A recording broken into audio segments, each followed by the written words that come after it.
நேர்மைக்கும் பிறருக்கு தீமை செய்யாத குணத்திற்கும் ஊரெல்லாம் புகழ்பெற்ற மணிகண்டன் ஏழ்மை நிலையில் இருந்தான். ஒரு நாள் அந்த பகுதியில் பெரிய நிலத்தரகர் ஒருவர் வந்தார். இந்த நிலத்தை எனக்கு குறைந்த விலைக்கு வாங்கித் தர உதவினால் உனக்கு பெரிய பணமும் மரியாதையும் கிடைக்கும் என்று மணிகண்டனிடம் சொன்னார். அந்த நிலம் அவனுடைய பக்கத்து வீட்டுக்காரரான கண்ணன் என்பவருக்கு சொந்தமானது. கண்ணன் இதை அறியாமல் இருந்தான். மணிகண்டனுக்கு அந்த வாய்ப்பு அவனுடைய வாழ்க்கையை மாற்றும் அளவுக்கு இருந்தது. ஆனால் அவன் மனம் கலங்கியது. இந்த செல்வம் எனக்கு சிறப்பை தரும் என்றாலும் அது மற்றொருவருக்கு தீமை விளைவித்தால் அது தூய்மையற்ற செல்வமே என்று நினைத்தான். அடுத்த நாள் மணிகண்டன் நேராக கண்ணனிடம் சென்று உண்மையைச் சொன்னான். உன் நிலத்தை பற்றி ஒருவர் தவறான வழியில் வாங்க முயல்கிறார். கவனமாக இரு என்றான். கண்ணன் அதிர்ச்சி அடைந்தான்.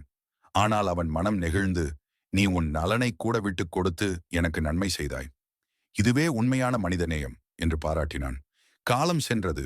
அந்த நேர்மை காரணமாக மக்கள் மணிகண்டனுக்கு பாராட்டு விழா நடத்தினர். பின்னர் அவனுக்கு கிடைத்த செல்வம் யாருக்கும் தீங்கு விளைவிக்காத தூய வழியிலேயே வந்தது. சிறப்பீனும் செல்வம் பெறினும் பிறர்க்கின்னா செய்யாமை மாசற்றார்கோள்.